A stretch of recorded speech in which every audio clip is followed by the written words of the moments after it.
آج دنیا میں غیر مسلمین قرآن مجید پر جو اعتراض کرتے ہیں نا، کتنی قسم کے اعتراض، نبی کی سیرت پہ اعتراض، یعنی جہاں ان کو کوئی موقع ملتا ہے اسلام پر اعتراض کرنے کا، نبی کی سیرت پہ اعتراض کرنے کا، قرآن پہ اعتراض کرنے کا، تو وہ موقع ہاتھ سے جانے نہیں دیتے. لیکن آپ حیران ہوں گے غیر مسلم یہ اعتراض کیوں نہیں کرتے کہ یہ وہ قرآن نہیں ہے، یہ کوئی اور قرآن ہے. یہ سوال نہیں پیدا ہوتا؟ آپ میرا خیال ہے پیدا ہوتا ہے آپ لوگوں کو. یہ کبھی نہیں ملے گا آپ کو کہ یہ وہ نہیں ہے جو محمد صلی اللہ علیہ وسلم پہ نازل ہوا تھا، یہ تو میں تحریف ہوئی ہے، یہ تو بعد میں مولویوں نے بنا لیا، بعد میں دوسری صدی میں کسی نے بنا لیا. اگر ان میں کسی نے اعتراض کیا بھی ہے نا تو وہ اعتراض چلا نہیں ہے. ممکن ہے کوئی تاریخ سے اٹھا کے دکھا دے، وہ اعتراض مقبول نہیں ہوا پبلک میں، ان کے لوگوں نے اس کو مسترد کر دیا ہے.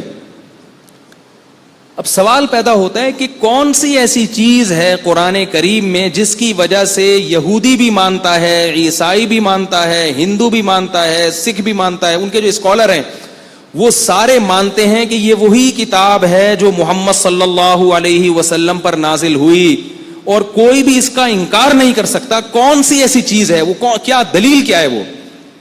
بات آ رہی ہے سمجھ میں؟ نہیں آ رہی میرا خیال ہے. دیکھیں کسی بھی خبر کو پہچاننے کے نا کچھ سائنٹیفک اصول ہیں پوری دنیا میں مسلم. خبر کے سچا اور جھوٹا ہونے، ہمیں جب کسی سے کوئی کتاب پہنچتی ہے یا خبر پہنچتی ہے تو سچی بھی ہو سکتی ہے اور جھوٹی بھی. میں نے ایک دفعہ بیان میں تواتر کی بات کی تھی کہ جو متواتر خبر ہوتی ہے نا وہ جھوٹی نہیں ہوتی. متواتر خبر میں اس کو ریپیٹ نہیں کروں گا، بڑا لمبا بیان کیا تھا کہ لاکھوں لوگ مختلف علاقوں سے ایک چیز کو نقل کر رہے ہوں تو وہ جھوٹی نہیں ہو سکتی. تو میں اس کی ایک اور دلیل دیتا ہوں کہ متواتر خبر جھوٹی نہیں ہو سکتی. اس کی ایک سائنٹیفک دلیل ہے، اس کو کوئی بھی نہیں جھٹلا سکتا. وہ دلیل یہ ہے کہ 10 آدمی ہو، 10 آدمی، آپ نے 10 کو بلایا اور ایک کوڈ دے دیا ان کو 015678 کچھ کر کے ٹیڑھا میڑھا کر کے، ترتیب سے نہیں، 017598 پرچی پہ لکھ کے دے دیا آپ نے ایک کو. دوسرے کو بھی بلا کے الگ سے چپکے سے دیا 015798، تیسرے کو بھی دے دیا 015798، چوتھے کو بھی دے دیا 015798، پانچویں کو بھی دے دیا 015798. سب کو پرچی میں لکھ کے پکڑا کے ان کو پھیلا دیا، اور ان کا اب آپس میں لنک نہیں ہے. اب آپ تجسس میں ہیں کہ میں نے جو کوڈ دیا تھا ان 10 کو وہ کیا تھا. جو کوڈ دیا تھا نا 015798 دیا تھا، آپ کو نہیں پتا ہے. آپ دمشق میں گئے اس کے پاس، وہ مصر میں بیٹھا ہوا ہے ایک آدمی، ایک دمشق میں بیٹھا ہوا ہے، ایک شام میں بیٹھا ہوا ہے، ایک کوفہ میں بیٹھا ہوا ہے، ایک بصرہ میں بیٹھا ہوا ہے. آپ دمشق والے شخص کے پاس گئے اور آپ نے اس سے پوچھا کہ وہ جو کوڈ آپ کو طارق صاحب نے دیا تھا وہ کیا تھا؟ وہ کہتا ہے 015798. آپ پھر گاڑی میں بیٹھے اور شام پہنچ گئے، اور یہ اس وقت کی بات ہے جب موبائل ایجاد نہیں ہوئے تھے. یعنی ایسا نہیں ہے کہ اس نے اس کو فون کر کے بتا دیا ہو یا اس نے اس کو فون کر کے بتا دیا ہو.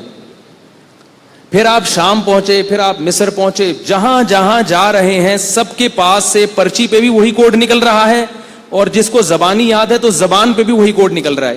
تو یہ اس کی علامت ہے، اس کو دنیا میں کوئی بھی نہیں جھٹلا سکتا کہ بھائی جو اصل آدمی نے جو کوڈ بتایا تھا وہ کوڈ 100% یہی ہے، اس کے علاوہ کوئی اور نہیں ہے. اس میں کسی نے اپنی طرف سے تحریف نہیں کی ہے. اگر کی ہوتی تو ایک نے کی ہوتی، 2 نے کی ہوتی، 3 نے کی ہوتی، سارے کے سارے ایک پر کیسے متفق ہو گئے؟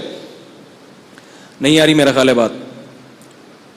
اب آپ مجھے بتائیں کہ 015798 کا آپ ایک تجربہ کریں. یہ تو میں نے ایک لفظ بتایا نا، آپ اس کے علاوہ کوئی اور لفظ 100 آدمیوں کو بٹھائیں، آپ ایک کے کان میں ایک کوڈ کہیں اور کہیں کہ یہ دوسرے کو بتاؤ. وہ دوسرے کو بتائے گا، وہ تیسرے کو بتائے گا، وہ چوتھے کو بتائے گا، 100ویں انسان پہ آ کے وہ تبدیل ہو چکا ہوگا. بہت مشکل ہے، کیا کریں یار. قاری امیر صاحب ان لوگوں کی سمجھ میں نہیں آ رہا. وہ 100ویں نمبر پہ جا کے تبدیل ہو چکا ہو. ہم جب چھوٹے بچے تھے تو ٹی وی میں ایک پروگرام آتا تھا، ایک بچہ دوسرے کے کان میں کوئی لفظ کہتا تھا، وہ دوسرے کے کان میں، وہ تیسرے کے کان میں، چوتھے، اور آخری میں آ کے وہ سارا تیا پانچا ہو چکا ہوتا تھا. کوئی کیا کہہ رہا ہے، کوئی کیا کہہ رہا ہے، تیسرا کچھ اور کہہ رہا ہے، چوتھا کچھ اور کہہ رہا ہے، پانچواں کچھ اور کہہ رہا ہے، چھٹا کچھ اور کہہ رہا ہے. ایک اتنا سا کوڈ جو 4-5 ہندسوں پر مشتمل ہے، اس کی 10 آدمیوں میں جب وہ ڈیوائیڈ ہوتا ہے تو اس کی حفاظت نہیں ہوتی، چینج ہو جاتا ہے.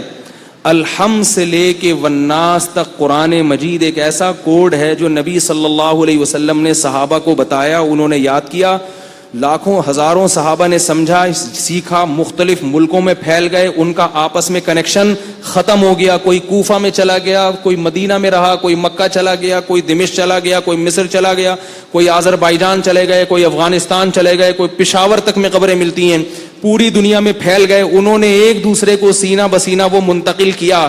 پھر ان کے کروڑوں لاکھوں شاگرد پوری دنیا میں، ان کا آپس میں کوئی لنک نہیں تھا، کوئی گوگل نہیں تھا کہ سب نے گوگل سے اتار لیا ہو، کہ صحابی نے گوگل پہ اپلوڈ کر دیا اور باقی سب نے گوگل سے اتار لیا. تو ہم کہہ سکتے تھے ان صحابی سے اپلوڈ کرنے میں غلطی ہو سکتی ہے، ایک آدمی سے تو ہو سکتی ہے نا غلطی، لیکن ہم دیکھ رہے ہیں کہ آذربائیجان میں، دمشق میں، مصر میں، پاکستان میں، ہندوستان میں، پوری دنیا میں جہاں جہاں بھی الحمد سے 4 الفاظ نہیں ہیں، 6666 کے قریب آیتیں ہیں اور پوری دنیا میں پھیل گئیں. اور جب لوگ سفر کر کے دمشق پہنچے تو وہاں بھی وہی پڑھا جا رہا ہے، الحمد سے لے کے والناس تک. مکہ میں بھی وہی پڑھا جا رہا ہے، چیچنیا میں بھی وہی پڑھا جا رہا ہے، چائنا میں بھی وہی پڑھا جا رہا ہے، یورپ میں بھی، ناروے میں بھی، جرمنی میں بھی. تو اب یہ ایسی حقیقت ہے کہ اس کا انکار کرنے والا کہ اس میں تحریف ہوئی ہے، دنیا خود اس پہ ہنسے گی، بولیں گی بھائی 4 الفاظ کی ایسے حفاظت نہیں ہو سکتی، اس میں تحریف ہو جاتی ہے. اور یہ لاکھوں لوگ ایک جیسا قرآن پڑھ رہے ہیں تو یہ اس کی علامت ہے کہ اس میں تحریف نہیں ہوئی ہوتی تو کہیں تو سامنے آتی نا. نہیں آ رہی بات میرا خیال ہے. آج میں نے ایک آیت میں مصدقن کو مصدقن پڑھا غلطی سے. مصدقن کو کیا پڑھا؟ مصدقن. مطلب میں کوئی فرق نہیں ہے. پیچھے سے یہ جو بچہ ہے نا، جو ہم نے آرڈر پہ بنوایا ہے باقاعدہ، یہ آرڈر پہ بنوایا اس لیے کہ یہ بچہ بہت چھوٹا ہے. سامنے لوگ کہہ رہے ہیں یار یہ اتنا چھوٹا نابالغ، تو اس کے ابا نے بتایا 16 سال کا ہی ہے، میں بے فارم دکھانے کے لیے تیار ہوں.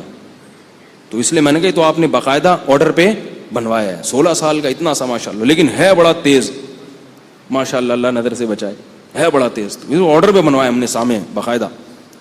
تو اب آپ دیکھو مصدقن کو مصدقن پڑھا تو فوراً روک دیا. اور یہ صرف آج سے نہیں ہے، ہمیشہ سے ایسا ہی ہوتا ہے. کوفہ میں، بصرہ میں، آپ مکہ کا قرآن سن لیں وہ بھی وہی ہے. نمازوں میں اختلاف ہے، وہ یہاں ہاتھ باندھتے ہیں، ہم یہاں ہاتھ باندھتے ہیں، وہ زور سے آمین، ہم آہستہ آمین، لیکن قرآن وہ بھی وہی پڑھتے ہیں اور ہم بھی. ایک حرف آگے پیچھے نہیں ہوتا. تو اب اس کا کوئی انکار کر نہیں سکتا. اور یاد رکھو قرآن کی اس طرح سے حفاظت ہو جانا ہی اس کے اللہ کے کلام ہونے کی دلیل ہے. اس زمانے کی کوئی بھی کتاب آج تک